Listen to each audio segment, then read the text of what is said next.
भंडाऱ्यासारखी भाजी घरच्या घरीच बनवायची असेल नेहमी, तर हा व्हिडिओ शेवटपर्यंत नक्की बघा. ह्या व्हिडिओमध्ये जवळजवळ 50 ते 60 व्यक्तींसाठी भाजी बनवलेली आहे.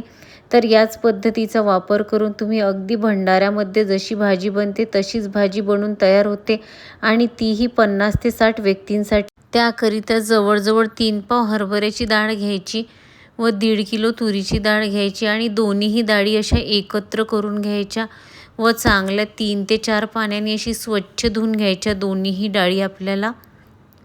आणि दोन्हीही डाळीचं प्रमाण याच प्रमाणामध्ये नेहमी ठेवायचं नेहमीकरिता.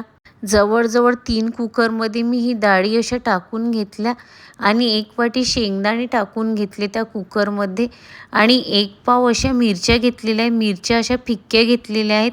मिरच्या अशा वरून टाकून घ्यायच्या आणि जवळजवळ यासाठी मी 5 किलो पालक घेतला व 2 किलो घोडची जाडा घोड आहे त्याची भाजी घेतली आणि भाजी अशी चांगली निवडून घेतली व 4 ते 5 पाण्याने अशी भाजी चांगली अशी स्वच्छ धुवून घ्यायची आणि भाजी स्वच्छ झाल्यानंतर कुकरमध्ये अशी मस्त अशी टाकून घ्यायची. तिन्ही कुकरमध्ये अशी गच्च भाजी अशी टाकून घेतली आणि कुकरमध्येच लावायची. तुम्हाला जर भाजी गंजामध्ये शिजवायची असेल तर तुम्ही गंजामध्ये सुद्धा शिजून घेता आणि कुकरमध्ये तिन्ही कुकरमध्ये थोडी थोडी हळद टाकून घ्यायची आणि कुकरचं झाकण लावून जवळजवळ आपल्याला 3 ते 4 शिट्ट्या काढून घ्यायच्या. मसाल्यासाठी अर्धा पाव आपल्याला अद्रक घ्यायची आहे. अर्धा किलो लसूण घेतला आणि लसूण असं चांगला स्वच्छ करून घेतलेला आहे आणि जवळजवळ 1 पाव असं खोबरं घेतलेलं आहे. खोबरं भाजून वगैरे काहीच घ्यायचं नाही आणि खोबऱ्याचे असे बारीक बारीकसर असे तुकडे करून घ्यायचे आहेत आणि वेगवेगळं वाटण आपल्याला वाटून घ्यायचं आहे. लसूण टाकून घ्यायचा, त्यामध्ये जिरं टाकून घ्यायचं व कोथिंबीर टाकून घ्यायची. याचं वेगळं असं वाटण करून घ्यायचं आणि खोबऱ्याचं असं वेगळं वाटण करून घ्यायचं आणि अद्रक जी घेतलेली आहे त्या अद्रकीचं सुद्धा असं वेगळं वाटण करून घ्यायचं आणि वाटण बाजूला ठेवायचं आणि भाजीची लगेचच तयारी करायची. भाजीसाठी मोठ्या गंजामध्ये जवळजवळ 1.5 किलो तेल घेतलं. तेलामध्ये मोहरी टाकून घेतली व मोहरी लगेचच तडतडली की जवळजवळ वजनाने अर्धा किलो कांदा आहे असा बारीक चिरून घेतलेला होता.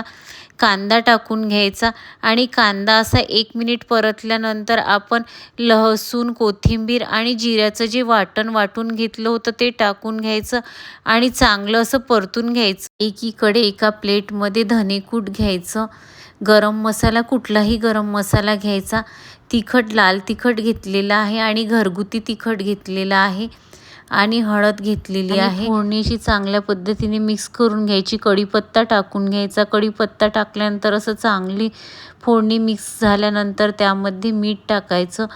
मीठ आपण कुकरमध्ये टाकलेलं नाही आहे. मीठ आपल्या अंदाजाने टाकायचं कारण मीठ टाकल्याने तळाला फोडणी चिटकत नाही, ही एक टिप्स आहे.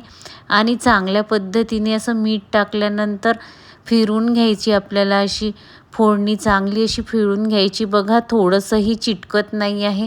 अशा पद्धतीने चांगली अशी खमंग फोडणी आपल्याला फिरून घ्यायची. मिक्सरमधून बारीक केलेलं सुक्कं खोबरं टाकून घ्यायचं आणि लगेचच खोबरं टाकल्यानंतर कसुरी मेथी घ्यायची आणि कसुरी मेथी अशी हाताच्या मदतीने अशी बारीक करायची आणि कसुरी मेथी टाकून घ्यायची आपल्याला या फोडणीमध्ये.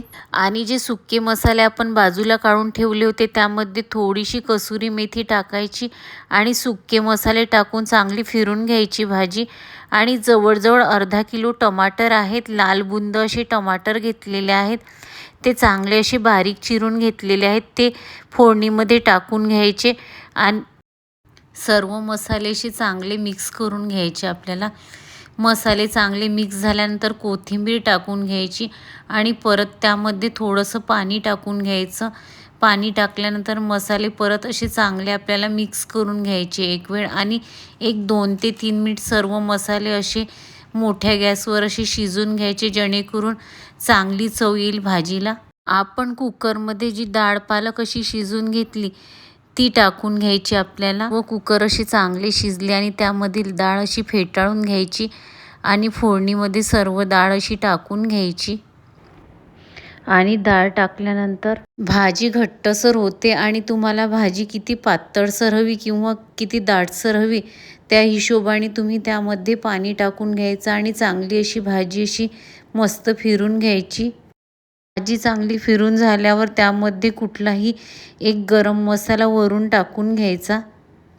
भरपूर कोथिंबीर टाकून घ्यायची भाजीवर आणि भाजी एक 10 मिनिट अशीच मंद गॅसवर अशी शिजून घ्यायची भाजी।